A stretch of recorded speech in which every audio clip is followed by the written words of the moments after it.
ध्यान देना, बेटी का जब जन्म घर में होता है, आज की बात छोड़ो, आज तो बड़े आंसू बहाते हैं लोग। बेटी यदि घर में आ गई, जन्म ले लिया, बड़े आंसू बहाते हैं, मातम सा घर में छा जाता है। ना जाने इनका क्या लूट लिया आते ही। लेकिन पहले समय जब बेटी होती तो माता पिता परिवारजन बड़े खुशी होते कि हमारे घर बेटी आई है।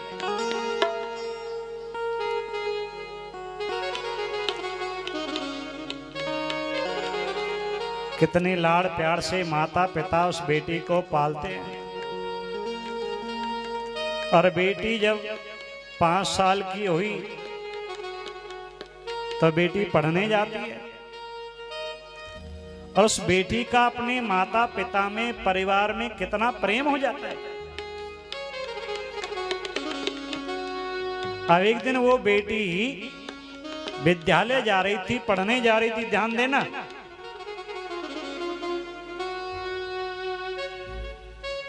एक दिन वो बाबा आ गए, फड़सा वाले, गौशाला टीम रहते ना, फड़सा वाले बाबा। ऐसे एक संत आए, और संत ने जब दरवाजे पे खड़े बेटी को देखा तो पूछा, बेटी तू किसकी बेटी है, कहां जा रही है, तेरा नाम क्या है? बोली, बाबा ये मेरा घर है और मेरा नाम ये है, और ये मेरे माता पिता। संत चले गए। अब जैसे बेटी पढ़ लिख करके विवाह के योग्य हुई, हर माता पिता की इच्छा होती है कि बेटी का कन्यादान हमें लेना है, इसका विवाह करना है हमें। बेटी की शादी तय कर दी गई। कई महीने पहले माता पिता बड़ी तैयारी करने लगे, सामान जुटाने लगे, बेटी का विवाह करना है, कोई कमी ना रह जाए। अपने वित्त से ज्यादा बाहर मेहनत करके बेटी के विवाह में दान करते हैं। इधर लड़का वाला आया, बड़ा धूमधाम से बाजे बाजे बजे, विवाह आदि हुआ। लड़की वाले ने बड़े सुंदर भोजन करवाए, वस्त्र दान, स्वर्ण दान, द्रव्य दान, बर्तन दान, बहुत सारा अपने वित्त से ज्यादा बेटी को दान में दिया। बेटी विदा हो गई। बड़ा सुंदर मंगल कार्य निर्विघ्न पूर्ण हुआ। बेटी ससुराल को गई, लेकिन ससुराल में गई, लेकिन बेटी का प्रेम पति से नहीं हुआ। मन नहीं मिला, मन नहीं मिला तो प्रेम नहीं। लौट करके मायके आ गई। अब माँ बाप सिर पीट पीट के रो रहे। क्यों? जितना भी धन लगाया सबका सत्यानाश हो गया, कुछ फल नहीं मिला। क्यों? उस पैसे लगाने का फल कब मिलता? जब बेटी का घर बस जाए। और बेटी का घर कब बसेगा? जब पति से प्रेम हो जाए। बेटी लौट करके घर आ गई, लेकिन बार बार धीरे धीरे थोड़े थोड़े समय में मायके आती, फिर ससुराल जाती। जब थोड़े दिन बीते तो बेटी का धीरे धीरे पति से प्रेम हो गया और मन मिल गया, घर बस गया। पति से प्रेम हो गया तो बेटी को ससुराल का सुख मिला। अब बाल गोपाल हुए। एक दिन वही फड़सा वाले बाबा बेटी की ससुराल से निकल के जा रहे थे, और करी, बेटी तो आजनोक में थी 20 साल पहले, यहां कैसे? करे बाबा, तेरा घर तो वहां था आजनोक में, कि नहीं बाबा, मेरा अपना घर ये है, वो मेरा घर नहीं था।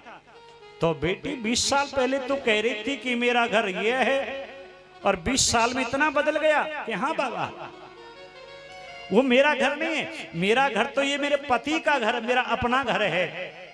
ये मेरे पति हैं, ये मेरे सास ससुर हैं, ये मेरी सासू माँ है, ये मेरे बाल गोपाल हैं, ये मेरा अपना घर है बाबा। और बेटी वो बाबा वो तो मेरे माए का था, वो मेरा घर नहीं है, वो मेरे माए का है। बेटी को कब ज्ञान हुआ ये? बेटी को तब ज्ञान हुआ जब बेटी का प्रेम पति से हो गया, उसका घर बस गया कि ये मेरा अपना घर है। लेकिन जब तक बेटी माए के घर को अपना मानती है तब तक बेटी का घर नहीं बसता, और तब तक बेटी का प्रेम पति से नहीं होता, और जब तक पति से प्रेम नहीं होगा तब तक उसे सुख की प्राप्ति नहीं होती, उसे ज्ञान नहीं होता कि ये मेरा घर है। इसलिए ध्यान देना कि भगवान से प्रेम तो मिलेगा क्या। ये कोई संसार की बेटी की चर्चा नहीं कर रहा हूं मैं, एक उदाहरण दिया है। ये जीवात्मा है बेटी, और गुरु है माता पिता, और पति है वो ईश्वर परमात्मा। तो गुरु रूपी माता पिता इस जीवात्मा रूपी कन्या का विवाह परमात्मा रूपी पति से करा देते हैं। उससे आगे तो बेटी के ऊपर है कि अपना घर बसाना है कि बिगाड़ना है, पति से प्रेम करना है कि नहीं करना है। पति से प्रेम होगा तो घर बस जाएगा, ज्ञान हो जाएगा, मेरा अपना घर है। ऐसे ही गुरु लोग, संत लोग, कथावाचक तो हमारा विवाह भगवान से करा देते हैं दीक्षा दे करके। वो हमारे ऊपर है कि हम भगवान से प्रेम करें कि ना करें, भगवान को अपना माने कि ना माने। जब तक भगवान से प्रेम नहीं होगा तब तक आपका घर नहीं बस सकता, तब तक आपको ज्ञान नहीं हो सकता, तब तक इस संसार को ही आपने घर मान रहे हो। ये मेरा पति है, मेरा घर है, मेरी कोठी है, मेरी सास है, मेरा ससुर है।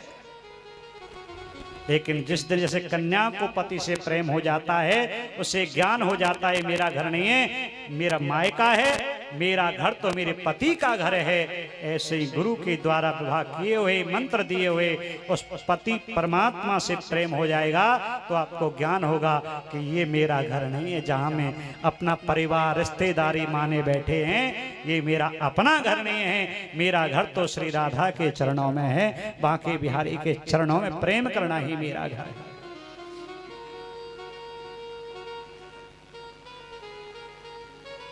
इसलिए भगवान के चरणों में प्रेम तब तक नहीं होगा, तब तक किसी का भी कल्याण नहीं हो सकता। चाहे जितनी कथा सुनो, चाहे जितनी कथा कहो, भंडारे करो, परिक्रमा लगाओ, तीर्थ करो, इन सबको फल यही है, कथा कहने का भी, कथा सुनने का भी, कथा कराने का, तीर्थ यात्रा का, जितने भी धार्मिक के कार्य हैं कि किसी भी तरह भगवान से प्रेम हो जाए, हमारा घर बस जाए। बोले बांके बिहारी लाल की जय हो। ये एक प्रश्न